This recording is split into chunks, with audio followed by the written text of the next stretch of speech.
স্বামী বিবেকানন্দের বাণী ও রচনা। অধ্যায় কর্মজীবনে বেদান্ত, তৃতীয় প্রস্তাব। লন্ডনে প্রদত্ত বক্তৃতা, 17 নভেম্বর 1896। পূর্বোক্ত ছান্দোগ্য উপনিষদ হইতেই আমরা পাইতেছি যে দেবঋষি নারদ এক সময় সনত কুমারের নিকট আগমন করিয়া অনেক প্রশ্ন জিজ্ঞাসা করিলেন। সনত কুমার তাহাকে সুপান আরোহণ ন্যায়ে ধীরে ধীরে লইয়া গিয়া অবশেষে আকাশতত্ত্বে উপনীত হইলেন।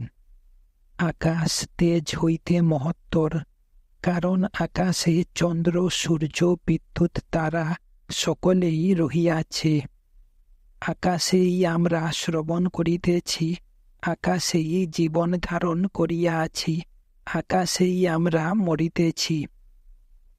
এখন প্রশ্ন হইতেছে, আকাশ হইতে মহত্তর কিছু আছে কি না? সনত কুমার বলিলেন, প্রাণ আকাশ হইতেও বড়। বেদান্ত মতে এই প্রাণই জীবনের মূলীভূত শক্তি। আকাশের ন্যায় ইহাও একটি সর্বব্যাপী তত্ত্ব, আর আমাদের শরীরে বা অন্যত্র যাহা কিছু গতি দেখা যায় সবই প্রাণের কার্য। প্রাণ আকাশ হইতেও মহত্তর, প্রাণের দ্বারাই সকল বস্তু বাঁচিয়া রহিয়াছে। প্রাণী মাতা, প্রাণী পিতা, প্রাণী ভগিনী, প্রাণী আচার্য, প্রাণী জ্ঞাতা। আমি তোমাদের নিকট ওই উপনিষদ হইতেই আরও এক অংশ পাঠ করিব। শ্বেতকেতু পিতা আরুণির নিকট সত্য সম্বন্ধে প্রশ্ন করিতে লাগিলেন। পিতা তাহাকে নানা বিষয় শিখাইয়া অবশেষে বলিলেন, এই সকল বস্তুর যে সূক্ষ্ম কারণ, তাহা হইতেই ইহারা নির্মিত। ইহাই সব, ইহাই সত্য। হে শ্বেতকেতু, তুমি তাহাই। তারপর তিনি ইহা বুঝাইবার জন্য নানা উদাহরণ দিতে লাগিলেন। হে শ্বেতকেতু, যেমন মধুমক্ষিকা বিভিন্ন পুষ্প হইতে মধু সঞ্চয় করিয়া একত্র করে এবং এই একীভূত বিভিন্ন মধু যেমন জানে না তাহারা কোথা হইতে আসিয়াছে, সেই রূপ আমরাও সেই সৎ হইতে উৎপন্ন হইয়া ভুলিয়া গিয়াছি। হে শ্বেতকেতু, তুমি তাহাই। যেমন বিভিন্ন নদী বিভিন্ন স্থানে উৎপন্ন হইয়া সমুদ্রে পতিত হয়, কিন্তু সমুদ্রে পড়িলে তাহারা যেমন জানে না কোথা হইতে উৎপন্ন হইয়াছে, সেই রূপ আমরাও সেই সৎ স্বরূপ হইতে আসিয়াছি বটে, কিন্তু আমরা জানি না যে আমরা তাহাই। হে শ্বেতকেতু, তুমি তাহাই। পিতা পুত্রকে এই রূপ উপদেশ দিতে লাগিলেন। এখন কথা এই, সকল জ্ঞান লাভের দুইটি মূল সূত্র আছে। একটি সূত্র বিশেষকে সাধারণে এবং সাধারণকে আবার সার্বভৌম তত্ত্বে সমাধান করিয়া জ্ঞান লাভ করিতে হইবে। দ্বিতীয় সূত্র, যে কোনো বস্তু ব্যাখ্যা করিতে হইবে, যতদূর সম্ভব সেই বস্তুর স্বরূপ হইতেই তাহার ব্যাখ্যা অন্বেষণ করিতে হইবে। প্রথম সূত্রটি ধরিয়া আমরা দেখিতে পাই, আমাদের সমুদয় জ্ঞান বাস্তবিক উচ্চ হইতে উচ্চতর শ্রেণী বিভাগ মাত্র। একটা কিছু যখন ঘটে তখন আমরা যেন অতৃপ্ত হই। যখন দেখানো যায় সেই একই ঘটনা পুনঃ পুনঃ ঘটিতেছে, তখন আমরা তৃপ্ত হই এবং উহাকে নিয়ম আখ্যা দিয়া থাকি। যখন একটি প্রস্তর বা আপেল পড়িতে দেখি তখন আমরা অতৃপ্ত হই, কিন্তু যখন দেখি সকল প্রস্তর ও আপেলই পড়িতেছে তখন আমরা উহাকে মধ্যাকর্ষণের নিয়ম বলি এবং তৃপ্ত হই। ব্যাপার এই, আমরা বিশেষ হইতে সাধারণ তত্ত্বে উপনীত হইয়া থাকি। যদি ধর্মতত্ত্ব আলোচনা করিতে চাই, সেখানেও ইহাই একমাত্র বৈজ্ঞানিক প্রণালী। ধর্মতত্ত্ব আলোচনা করিতে গেলে এবং উহাকে বৈজ্ঞানিকভাবে করিতে গেলে আমাদিগকে এই মূল সূত্রের অনুসরণ করিতে হইবে। বাস্তবিক আমরা দেখিতে পাই এই প্রণালী অনুসৃত হইয়াছে। এই উপনিষদ যাহা হইতে তোমাদিগকে শুনাইতেছি, তাহাতেও দেখিতে পাই সর্বপ্রথমে এই ভাবের উদয় হইয়াছে, বিশেষ হইতে সাধারণে গমন। আমরা দেখিতে পাই কিভাবে দেবতাগণ ক্রমশ পরস্পর অন্তর্ভুক্ত হইয়া এক তত্ত্বরূপে পরিণত হইতেছেন। জগতের ধারণাও প্রাচীনগণ ক্রমশ কেমন অগ্রসর হইতেছেন, কেমন সূক্ষ্মভূত হইতে তাহারা সূক্ষ্মতর ও ব্যাপকতর ভূতে যাইতেছেন, কেমন তাহারা বিশেষ বিশেষ ভূত হইতে আরম্ভ করিয়া অবশেষে এক সর্বব্যাপী আকাশতত্ত্বে উপনীত হইয়াছেন।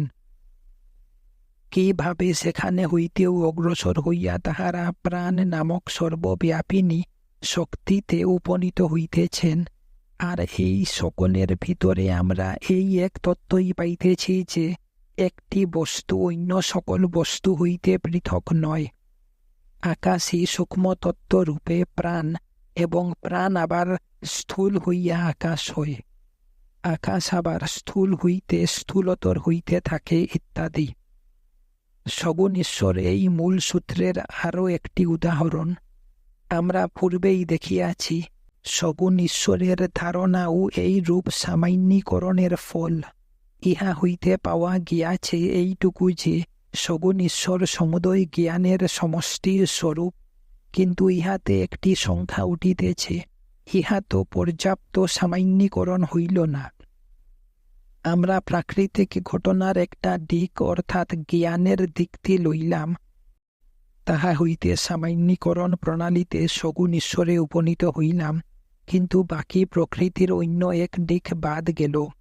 সুতরাং এই সামান্যীকরণ প্রথমত অসম্পূর্ণ। ইহাতে আরও একটি ত্রুটি আছে, তাহা দ্বিতীয় সূত্রের অন্তর্গত। প্রত্যেক বস্তুকে তাহার নিজের স্বরূপ অবলম্বনেই ব্যাখ্যা করিতে হইবে। অনেক লোক হয়তো এক সময়ে ভাবিত মাটিতে যাহা কিছু পড়ে তাহা ভূতেই ফেলিতেছে, কিন্তু মধ্যাকর্ষণই ইহার যথার্থ ব্যাখ্যা। আর যদিও আমরা জানি ইহা সম্পূর্ণ ব্যাখ্যা নহে, তথাপি ইহা অপর ব্যাখ্যা হইতে যে অনেক ভালো তাহা নিশ্চয়, কারণ একটি ব্যাখ্যা বস্তুর বহিস্থ কারণ হইতে অন্যটি বস্তুর স্বভাব হইতে লব্ধ। এই রূপ আমাদের সমুদয় জ্ঞানের সম্বন্ধেই। যে কোনো ব্যাখ্যা বস্তুর প্রকৃতি হইতে লব্ধ তাহা বৈজ্ঞানিক, আর যে কোনো ব্যাখ্যা বস্তুর বহির্দেশ হইতে লব্ধ তাহা অবৈজ্ঞানিক। এখন সগুণ ঈশ্বর জগতের সৃষ্টিকর্তা, এই তত্ত্বটিকেও এই সূত্র দ্বারা পরীক্ষা করা যাক। যদি এই ঈশ্বর প্রকৃতির বহির্দেশে থাকেন, যদি প্রকৃতির সঙ্গে তাহার কোনো সম্বন্ধ না থাকে, এবং যদি এই প্রকৃতি শূন্য হইতে সেই ঈশ্বরের আজ্ঞায় উৎপন্ন হয়, তাহা হইলে স্বভাবতই ইহা অতি অবৈজ্ঞানিক মত হইয়া দাঁড়াইল। আর চিরকাল সগুণ ঈশ্বরবাদের ইহাই একটি দুর্বলতা। এই মতে ঈশ্বর মানব গুণ সম্পন্ন, শুধু মানবীয় গুণগুলি বহু পরিমাণে বর্ধিত। ঈশ্বর শূন্য হইতে এই জগৎ সৃষ্টি করিয়াছেন, অথচ তিনি জগৎ হইতে সম্পূর্ণ পৃথক। একেশ্বরবাদে এই দুইটি দোষ দেখিতে পাওয়া যায়। আমরা পূর্বেই দেখিয়াছি, প্রথমত সগুণ ঈশ্বরবাদ পর্যাপ্ত সামান্যীকরণ নয়। দ্বিতীয়ত ইহা প্রকৃতি হইতে লব্ধ তথ্য দ্বারা প্রকৃতির ব্যাখ্যা নয়। এই মতবাদে কারণ হইতে কার্য সম্পূর্ণ পৃথক, কিন্তু মানুষ যতই জ্ঞান লাভ করিতেছে ততই তাহার এই ধারণা বাড়িতেছে যে কার্য কারণের রূপান্তর মাত্র। আধুনিক বিজ্ঞানের সমুদয় আবিষ্ক্রিয়া এই দিকেই ইঙ্গিত করিতেছে, আর আধুনিক সর্ববাদী সম্মত ক্রমবিকাশবাদের তাৎপর্যই এই যে কার্য কারণের রূপান্তর মাত্র। এই কারণও আবার এক পুরাতন কারণের কার্য, শূন্য হইতে সৃষ্টি, আধুনিক বৈজ্ঞানিকদের নিকট উপহাসের বিষয়। পূর্বোক্ত দুইটি পরীক্ষার পর ধর্ম কি টিকিয়া থাকিতে পারে? যদি এমন কোনো ধর্ম মত থাকে যাহা এই দুইটি পরীক্ষায় টিকিয়া যায়, তাহাই আধুনিক চিন্তাশীল মন গ্রহণ করিবে। যদি আজকালকার মানুষকে পুরোহিত, গির্জা অথবা কোনো শাস্ত্রের নজির দেখাইয়া কোনো মত বিশ্বাস করিতে বলা যায়, তবে সে উহা বিশ্বাস করিতে পারিবে না। তাহার ফল দাঁড়াইবে ক্ষুর ও বিশ্বাস। যাহারা বাহিরে দেখিতে খুব বিশ্বাসী, তাহারা বাস্তবিক ভিতরে প্রচণ্ড অবিশ্বাসী। অবশিষ্ট লোকে ধর্ম একেবারে ছাড়িয়া দে, উহা হইতে দূরে পালাইয়া যায়, যেন ধর্মের সহিত কোনো সম্পর্কই রাখিতে চায় না। ধর্মকে তাহারা পুরোহিতদের জুয়া চুরি মনে করে। ধর্ম এখন এক প্রকার জাতীয়ভাবে পরিণত হইয়াছে। ধর্ম আমাদের প্রাচীন সমাজের একটি মহান উত্তরাধিকার। এব ইহাকে থাকিতে দাও, ইহাই আমাদের ভাব। কিন্তু আধুনিক লোকের পূর্বপুরুষ ধর্মের জন্য যে প্রকৃত আগ্রহ বোধ করিতেন, এখন তাহা নাই। লোকে ধর্মকে এখন আর যুক্তিসঙ্গত মনে করে না। এই রূপ সগুণ ঈশ্বর ও সৃষ্টির ধারণা, যাহাকে সচরাচর সকল ধর্মেই একেশ্বরবাদ বলে, তাহাতে এখন লোকের প্রাণ তৃপ্ত হয় না। আর ভারতে বৌদ্ধদের প্রভাবে একেশ্বরবাদ প্রবল হইতে পারে নাই, এবং এই বিষয়েই বৌদ্ধেরা প্রাচীনকালে জয়লাভ করিয়াছিলেন। তাহারা দেখাইয়া দিলেন যে, যদি প্রকৃতিকে অনন্ত শক্তি সম্পন্ন বলিয়া মানা হয়, যদি প্রকৃতি নিজের অভাব নিজে পূরণ করিতে পারে, তবে প্রকৃতির অতীত কিছু আছে, ইহা স্বীকার করা অনাবশ্যক। আত্মার অস্তিত্ব স্বীকার করিবারও কোনো প্রয়োজন নাই। এই বিষয়ে প্রাচীনকাল হইতে তর্ক বিচার চলিয়া আসিতেছে। এখনও সেই প্রাচীন কুসংস্কার ক্রিয়াশীল রহিয়াছে। দ্রব্য ও গুণের বিচার। ইউরোপে মধ্যযুগে এমনকি দুঃখের সহিত আমাকে বলিতে হইতেছে, তাহার অনেক দিন পরেও একটি বিশেষ বিচারের বিষয় ছিল, গুণগুলি কি দ্রব্যের ভিতরে আছে, না গুণ ব্যতীত দ্রব্যের অস্তিত্ব আছে। দৈর্ঘ্য, প্রস্থ, বেদ কি জড় পদার্থ নামক দ্রব্য বিশেষে লাগিয়া আছে, আর এই গুণগুলি না থাকিলেও দ্রব্যটির অস্তিত্ব থাকে কি না। বৌদ্ধ দার্শনিক বলিতেছেন, এরূপ একটি দ্রব্যের অস্তিত্ব স্বীকার করার কোনো প্রয়োজন নাই। এই গুণগুলিরই কেবল অস্তিত্ব আছে, ইহার অতিরিক্ত তুমি আর কিছুই দেখিতে পাও না। ইহাই অধিকাংশ আধুনিক অজ্ঞেয়বাদীদের মত। এই দ্রব্যগুণের বিচার আরও একটু উচ্চভূমিতে লইয়া গেলে দেখা যায়, ইহা ব্যবহারিক ও পারমার্থিক সত্তার বিচারে পরিণত হইয়াছে। এই দৃশ্য জগৎ নিত্য পরিমাণশীল জগৎ রহিয়াছে, এবং ইহার পিছনে এমন কিছু আছে যাহার কখনো পরিণাম হয় না। কেহ কেহ বলেন, এই দ্বিবিধ পদার্থেরই অস্তিত্ব আছে। আবার অধিকতর যুক্তির সহিত অপরে বলেন, এই উভয় পদার্থ মানিবার কোনো আবশ্যকতা নাই। আমরা যাহা দেখি, অনুভব করি বা চিন্তা করি, তাহা দৃশ্য মাত্র। দৃশ্যের অতিরিক্ত কোনো পদার্থ মানিবার কোনো অধিকার আমাদের নাই। এই কথার কোনো সঙ্গত উত্তর প্রাচীনকালে কেহ দিতে পারেন নাই। কেবল বেদান্তের অদ্বৈতবাদ হইতে আমরা ইহার উত্তর পাইয়া থাকি। কেবল একটি বস্তুর অস্তিত্ব আছে, তাহাই কখনো দ্রষ্টা রূপে, কখনো বা দৃশ্যরূপে প্রকাশ পাইতেছে। ইহা সত্য নহে যে পরিণামশীল বস্তুর সত্তা আছে, আর তাহারই অভ্যন্তরে অপরিণামী বস্তু রহিয়াছে। সেই এক অপরিণামী বস্তুই পরিণামশীল বলিয়া প্রতিভাত হইতেছে। বুঝিবার উপযুক্ত একটি দার্শনিক সিদ্ধান্ত করিবার জন্য আমরা দেহ, মন, আত্মা প্রভৃতি নানা ভেদ করিয়া থাকি, কিন্তু প্রকৃতপক্ষে একটি সত্তাই বিরাজিত। সেই এক বস্তুই নানা রূপে প্রতিভাত হইতেছে। অদ্বৈতবাদীদের চিরপরিচিত উপমা অনুসারে বলিতে গেলে বলিতে হয়, রজ্জুই সর্পাকারে প্রতিভাত হইতেছে। অন্ধকারবশত অথবা অন্য কোনো কারণে অনেকে রজ্জুকে সর্প বলিয়া ভ্রম করিয়া থাকে, কিন্তু জ্ঞানের উদয় হইলে সর্পভ্রম গুছিয়া যায়। তখন রজ্জুকে রজ্জু বলিয়াই বোধ হয়। এই উদাহরণের দ্বারা আমরা বেশ বুঝিতেছি, মনে যখন সর্প জ্ঞান থাকে তখন রজ্জু জ্ঞান থাকে না। আবার যখন রজ্জু জ্ঞানের উদয় হয় তখন সর্প জ্ঞান চলিয়া যায়। যখন আমরা ব্যবহারিক সত্তা দেখি তখন পারমার্থিক সত্তা থাকে না। আবার যখন আমরা সেই অপরিণামী পারমার্থিক সত্তা দেখি তখন অবশ্যই ব্যবহারিক সত্তা আর প্রতিভাত হয় না।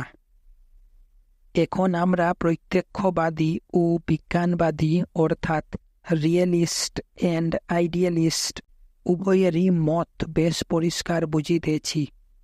প্রত্যক্ষবাদী কেবল ব্যবহারিক সত্তা দেখেন, আর বিজ্ঞানবাদী পারমার্থিক সত্তার দিক দেখিতে চেষ্টা করেন। প্রকৃত বিজ্ঞানবাদী, যিনি অপরিণামী সত্তাকে প্রত্যক্ষ করিয়াছেন, তাহার পক্ষে পরিণামশীল জগৎ আর থাকে না।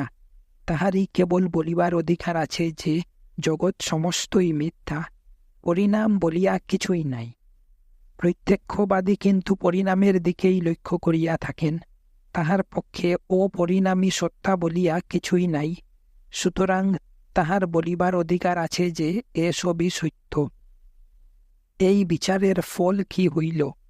ফল হইল এই যে ঈশ্বরের সগুণ ধারণা যথেষ্ট নয়। আমাদিগকে আরও উচ্চতর ধারণা অর্থাৎ নির্গুণের ধারণা করিতে হইবে। উহা দ্বারা যে সগুণ ধারণা নষ্ট হইবে তাহা নয়।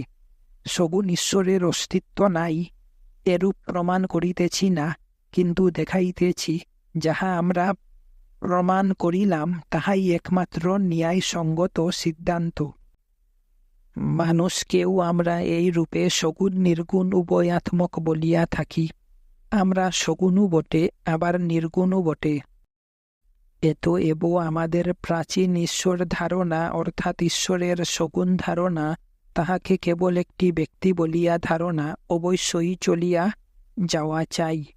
কারণ মানুষকে যেভাবে সগুণ ও নির্গুণ দুই বলা যায়, আর একটু উচ্চতরভাবে ঈশ্বরকেও তেমনি সগুণ ও নির্গুণ দুই বলা যায়। এব সগুণের ব্যাখ্যা করিতে হইলে অবশ্যই আমাদিগকে অবশেষে নির্গুণ ধারণায় যাইতে হইবে। কারণ নির্গুণ ধারণা সগুণ ধারণা হইতে আরও ব্যাপক।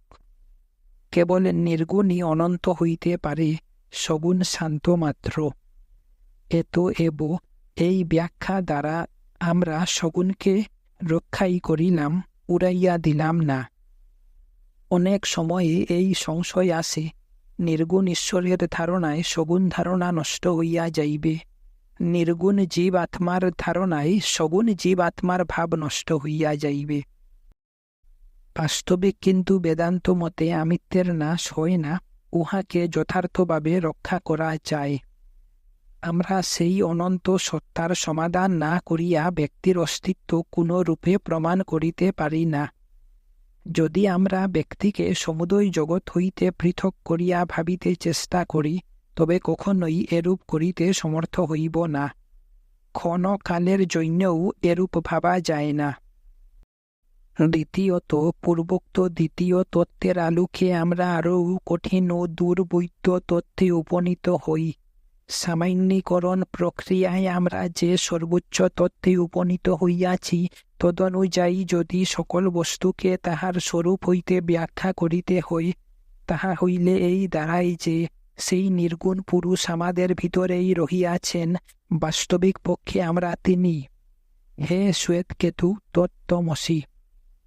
তুমি তিনি, তুমি সেই নির্গুণ সত্তা, তুমি সেই ব্রহ্ম, যাহাকে সমুদয় জগতে খুঁজিয়া বেড়াইতেছ, সর্বদাই তুমি সেই।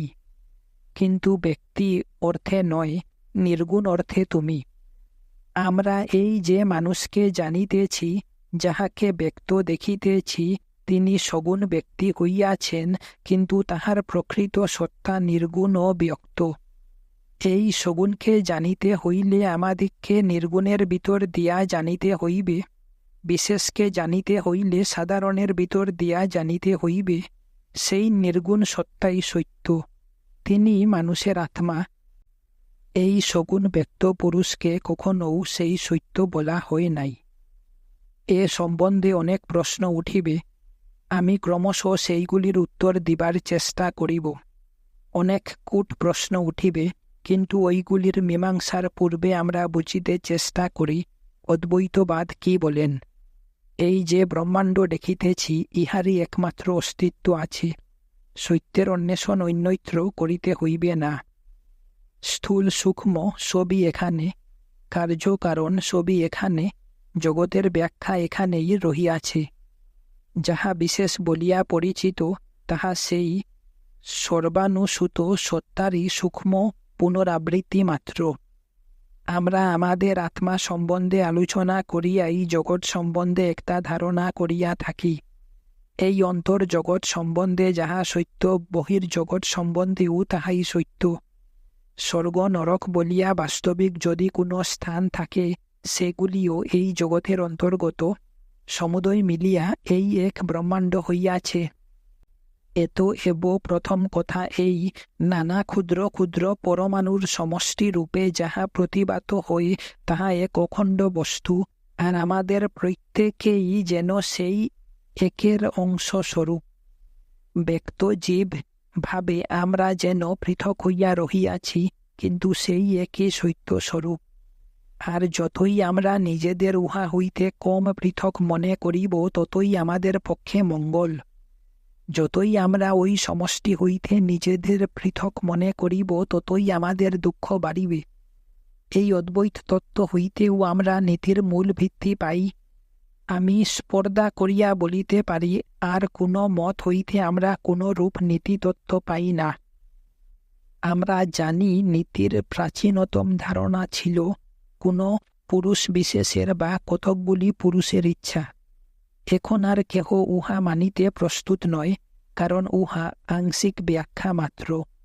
হিন্দুরা বলেন এই কার্য করা উচিত নয়, কারণ বেদ উহা নিষেধ করিতেছেন, কিন্তু খ্রিস্টান বেদের প্রামাণ্য স্বীকার করিতে প্রস্তুত নন।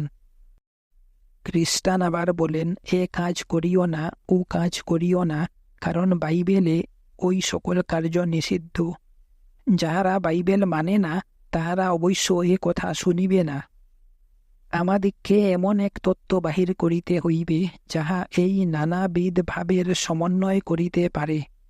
যেমন লক্ষ লক্ষ মানুষ সগুণ সৃষ্টিকর্তায় বিশ্বাস করিতে প্রস্তুত, সেই রূপ এই জগতে সহস্র সহস্র মনীষী আছেন, যাহাদের পক্ষে ওই ধারণা পর্যাপ্ত বলিয়া বোধ হয় না। তাহারা ইহা উপেক্ষা উচ্চতর কিছু চাহিয়াছেন। আর যখনই ধর্ম সম্প্রদায়গুলি এই মনীষীগণকে নিজেদের অন্তর্ভুক্ত করিবার মতো উদার ভাবাপন্ন হয় নাই, তখনই সমাজের উজ্জ্বলতম রত্নগুলি সংগঠিত ধর্মবিশ্বাস অর্থাৎ অর্গানাইজড ফেইথ ত্যাগ করিয়াছেন। আর বর্তমান কালে বিশেষত ইউরোপে ইহা যত স্পষ্টভাবে দেখা যাইতেছে, আর কখনো কোথায় সেভাবে দেখা যায় নাই। মনীষীদিগকে ধর্মের ভিতর রাখিতে হইলে ধর্মকে অবশ্য খুব উদার হইতে হইবে। ধর্ম যাহা কিছু বলে সবই যুক্তিকর, কষ্টি পাথরে ফেলিয়া পরীক্ষা করা আবশ্যক।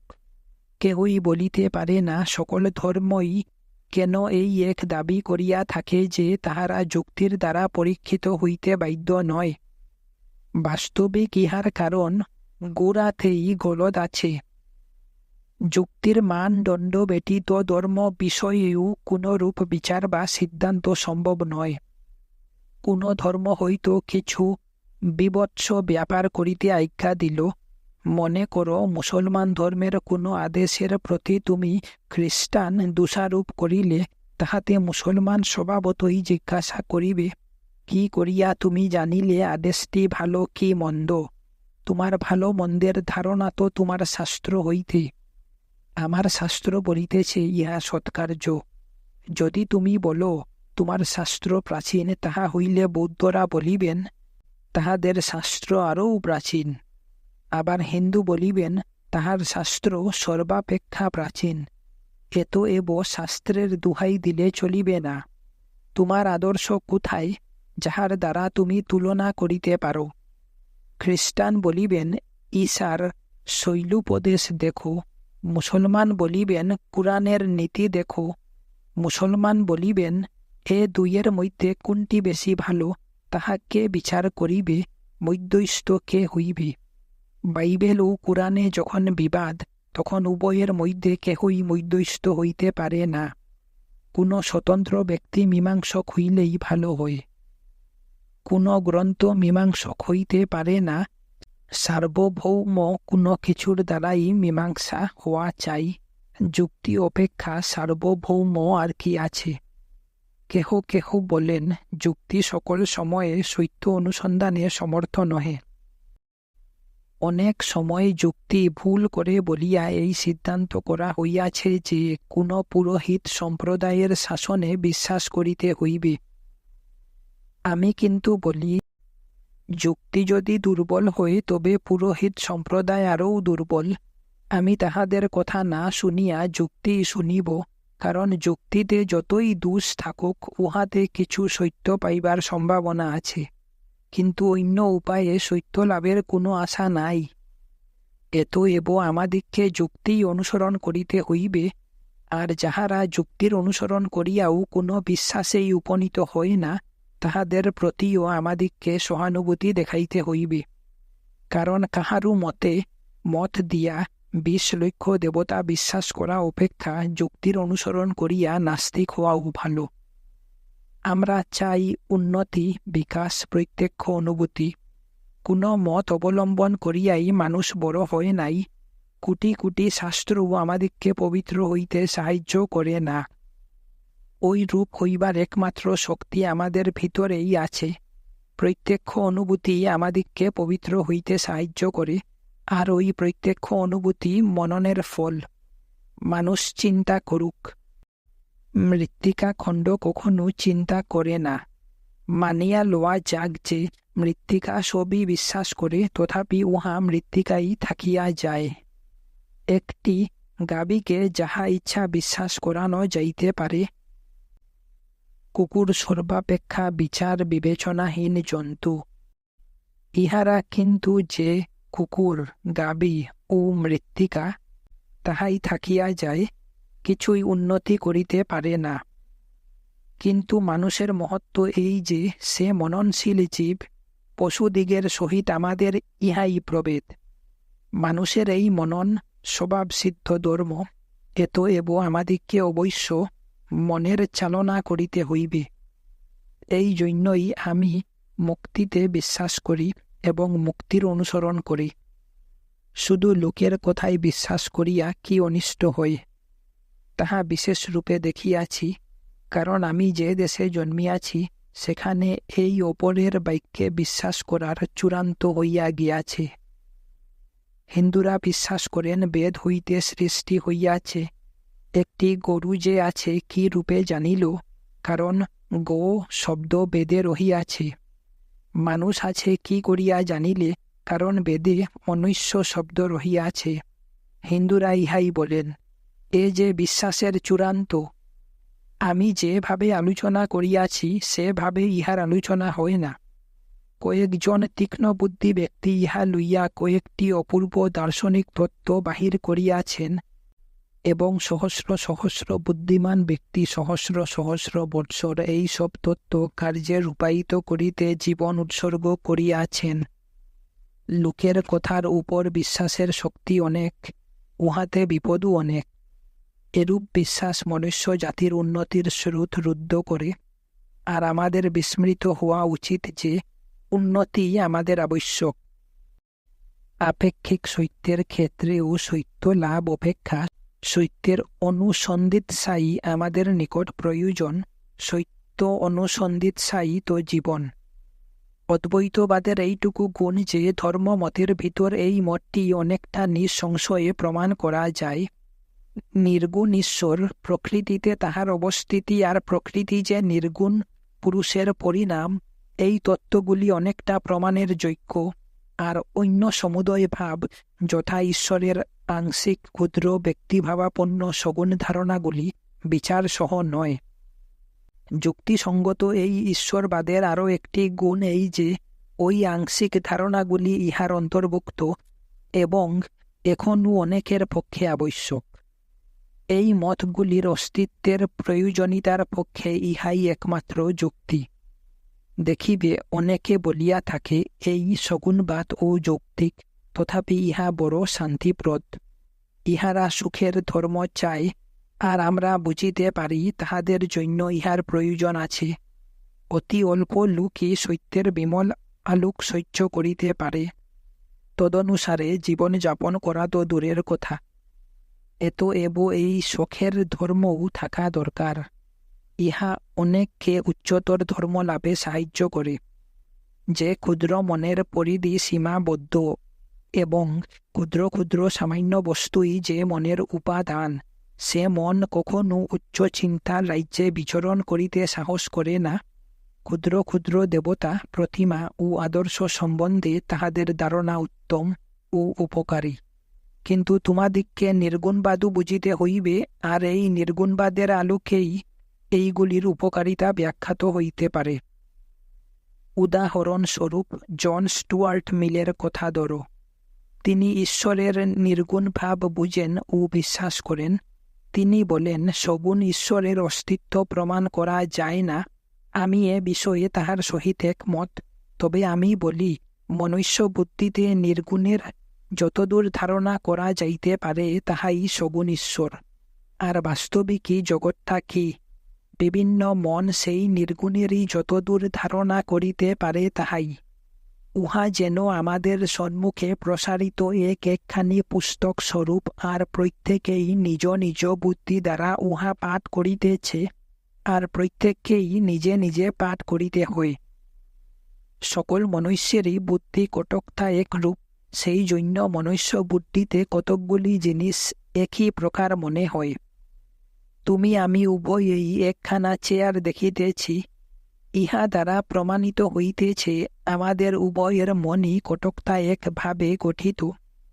মনে করো অপর কোনো ইন্দ্রিয় সম্পন্ন জীব আসিল, সে আর আমাদের অনুভূত চেয়ার দেখিবে না, কিন্তু যাহারা এক প্রকৃতির তাহারা সব একরূপ দেখিবে।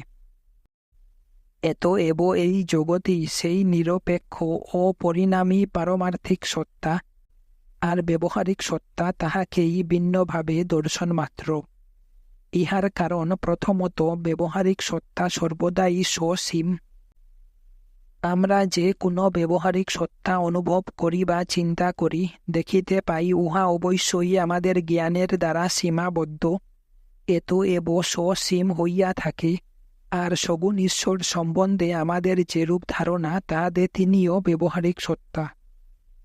কার্য-কারণ ভাব কেবল ব্যবহারিক জগতেই সম্ভব, আর তাহাকে যখন জগতের কারণ বলিয়া ভাবিতেছি, তখন অবশ্যই তাহাকে সসীম রূপে ধারণা করিতে হইবে। তাহা হইলেও কিন্তু তিনি সেই নির্গুণ ব্রহ্ম।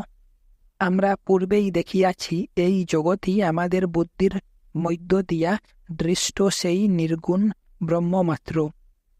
প্রকৃতপক্ষে জগৎ সেই নির্গুণ সত্তা মাত্র, আর আমাদের বুদ্ধির দ্বারা উহার উপর নাম রূপ দেওয়া হইয়াছে। এই টেবিলের মধ্যে যতটুকু সত্য তাহা সেই সত্তা, আর এই টেবিলের আকৃতি ও অন্যান্য যাহা কিছু সবই সদৃশ মানব বুদ্ধি দ্বারা তাহার উপর আরোপিত হইয়াছে। উদাহরণস্বরূপ গতির বিষয় ধরো। ব্যবহারিক সত্তার উহা নিত্য সহচর। উহা কিন্তু সেই সার্বভৌম পারমার্থিক সত্তা সম্বন্ধে প্রযুক্ত হইতে পারে না। প্রত্যেক ক্ষুদ্র অণু, জগতের অন্তর্গত প্রত্যেক পরমাণু সর্বদাই পরিবর্তনশীল ও গতিশীল, কিন্তু সমষ্টি হিসাবে জগৎ অপরিণামী। কারণ গতি বা পরিণাম আপেক্ষিক ভাব মাত্র। আমরা কেবল গতিহীন পদার্থের সহিত তুলনায় গতিশীল পদার্থের কথা ভাবিতে পারি। গতি বুঝিতে গেলেই দুইটি পদার্থের আবশ্যক। সমুদয় সমষ্টি জগৎ এক অখণ্ড সত্তা স্বরূপ, উহার গতি অসম্ভব। কাহার সহিত তুলনায় উহার গতি হইবে, উহার পরিণাম হয়, তাহাও বলিতে পারা যায় না। কাহার সহিত তুলনায় উহার পরিণাম হইবে। এতএব সেই সমষ্টি সত্তা নিরপেক্ষ, কিন্তু উহার অন্তর্গত প্রত্যেকটি অণুই নিরন্তর গতিশীল। একই সময়ে উহা পরিণামী ও অপরিণামী, সগুণ নির্গুণ দুই। ইহাই আমাদের জগৎ, গতি ও ঈশ্বর সম্বন্ধে ধারণা।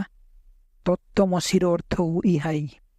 আমাদিগকে আমাদের স্বরূপ জানিতে হইবে। সগুণ মানুষ তাহার উৎপত্তিস্থল বলিয়া যায়, যেমন সমুদ্রের জল সমুদ্র হইতে বাহির হইয়া আসিয়া সম্পূর্ণ পৃথক হইয়া থাকে। এই রূপ আমরা সগুণ হইয়া, ব্যষ্টি হইয়া আমাদের প্রকৃত স্বরূপ বলিয়া গিয়াছি। আর অদ্বৈতবাদ আমাদিগকে এই বিভিন্ন রূপে প্রতীয়মান জগৎ পরিত্যাগ করিতে শিক্ষা দেয় না। উহা কি তাই বুঝিতে বলে। আমরা সেই অনন্ত পুরুষ, সেই আত্মা। আমরা জল স্বরূপ, আর এই জল সমুদ্র হইতে উৎপন্ন। উহার সত্তা সমুদ্রের উপর নির্ভর করিতেছে। আর বাস্তবিকই উহা সমুদ্র, সমুদ্রের অংশ নয়। উহা সমুদ্র স্বরূপ। কারণ যে অনন্ত শক্তি রাশি ব্রহ্মাণ্ডে বর্তমান, তাহার সবটাই তোমার ও আমার। তুমি আমি, এমনকি প্রত্যেক ব্যক্তি যেন কতকগুলি প্রণালীর মতো, যেগুলির ভিতর দিয়া সেই অনন্ত সত্তা নিজেকে অভিব্যক্ত করিতেছে। আর এই যে পরিবর্তন সমষ্টিকে আমরা ক্রমবিকাশ নাম দিই, তাহা বাস্তবিক পক্ষে আত্মার নানারূপ শক্তির বিকাশ মাত্র। যে পর্যন্ত না অনন্ত অনুভূত হই, ততক্ষণ আমরা থামিতে পারিব না। আমাদের সকল শক্তি, জ্ঞান ও আনন্দ ধীরে ধীরে বিকশিত হইয়া অনন্ত স্বরূপ লাভ করিবে। অনন্ত সত্তা, অনন্ত শক্তি, অনন্ত আনন্দ আমাদের মধ্যেই রহিয়াছে। ওইগুলি যে আমরা অর্জন করিব তাহা নয়, ওইগুলি আমাদের ভিতরেই রহিয়াছে, প্রকাশ করিতে হইবে মাত্র। অদ্বৈতবাদ হইতে এই এক মহৎ সত্য পাওয়া যাইতেছে, এবং ইহা বুঝা বড় কঠিন। আমি বাল্যকাল হইতে দেখিয়া আসিতেছি, সকলেই দুর্বলতা শিক্ষা দিতেছে। জন্মাবধি শুনিয়া আসিতেছি আমি দুর্বল। এখন আমার পক্ষে আমার স্বকীয় অন্তর্নিহিত শক্তি উপলব্ধি করা কঠিন হইয়া পড়িয়াছে। কিন্তু যুক্তি বিচারের দ্বারা দেখিতে পাইতেছি, আমাকে শুধু আমার নিজের অন্তর্নিহিত শক্তি সম্বন্ধে জ্ঞান লাভ করিতে হইবে। তাহা হইলেই সব হইয়া গেল। এই জগতে আমরা যে জ্ঞান লাভ করি, তাহা কোথা হইতে আসে? উহা আমাদের ভিতরেই রহিয়াছে। কোনো জ্ঞান কি বাহিরে আছে? আমাকে এক বিন্দু দেখাও তো। জ্ঞান কখনো জড়ে ছিল না, উহা বরাবর মানুষের ভিতরেই ছিল।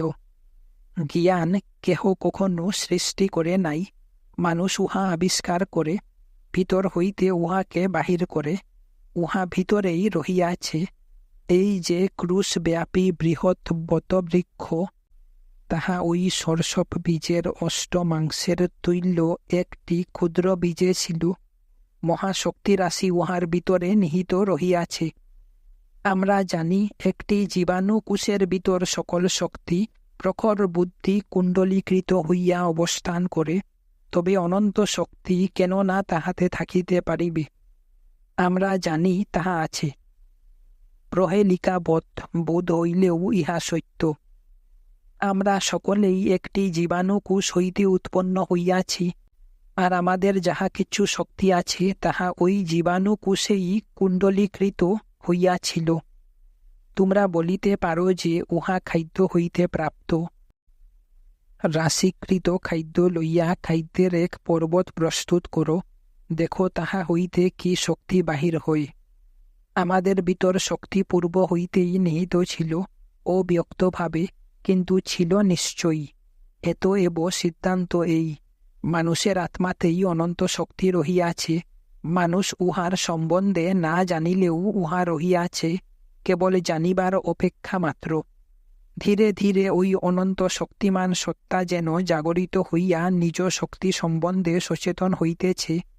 আর যতই সে এই জ্ঞান লাভ করিতেছে, ততই তাহার বন্ধনের পর বন্ধন খসিয়া যাইতেছে, শৃঙ্খল ছিঁড়িয়া যাইতেছে। আর এমন একদিন অবশ্য আসিবে, যখন এই অনন্ত জ্ঞান অনুভূত হইবে, তখন জ্ঞানবান ও শক্তিমান হইয়া এই মানুষ দাঁড়াইয়া উঠিবে।